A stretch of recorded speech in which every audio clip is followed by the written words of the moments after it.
இந்த haunted house அப்படின்னு இந்த ரீல்ஸில் ட்ரெண்ட் ஆகிட்டு இருக்கக்கூடிய இந்த வீடுக்கு பின்னாடி ஒரு கொடூரமான ஒரு கொலை சம்பவமோ ஒரு திகில் கலப்பக்கூடிய ஒரு பின்னணியும் வந்து இருக்குது.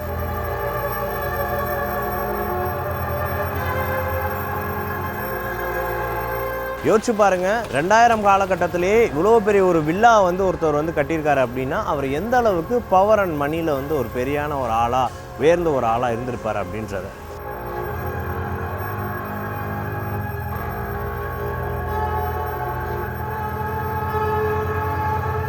2008ஆம் வருடம் சரவணன் அவர்கள், அவரோட மனைவி கஸ்தூரி, அதுக்கப்புறமா வீட்டில் வேலை பார்த்துக்கிட்டு இருந்த அன்பரசி அப்படின்ற வேலைக்கார பொண்ணு, இவங்க எல்லாருமே மர்மமான முறையில் கழுத்து அறுக்கப்பட்டு கொலை செய்யப்பட்டாங்க.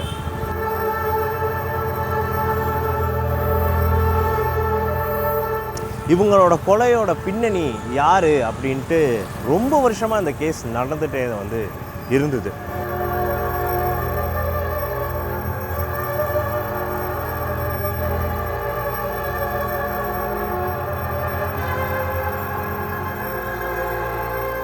சரவணன் அவர்களோட வீட்டில் வந்து இருந்த எல்லா தங்க நகைகளும், எல்லா ரொக்க பணங்களும், குறிப்பாக அமெரிக்கன் டாலர்ஸ் நிறைய வந்து வச்சுருக்காரு, எல்லாமே கொள்ளையடிக்கப்பட்டுச்சு.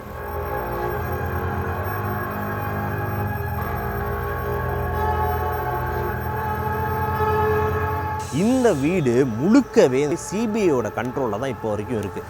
அதனால தான் இப்போ ஏகப்பட்ட பேர் இந்த ரீல்ஸ் எல்லாம் வந்து பார்த்துட்டு இங்கே வர தொடங்கிட்டாங்க அப்படின்ற காரணத்துக்காக இங்கே அஃபிஷியலாக கவர்மெண்ட் சைடு இருந்து போர்டே வச்சுட்டாங்க, ட்ரெஸ்பாசஸ் நாட் அலோட் அப்படின்னு. யாருமே இங்கே உள்ள நுழையவே வந்து கூடாது.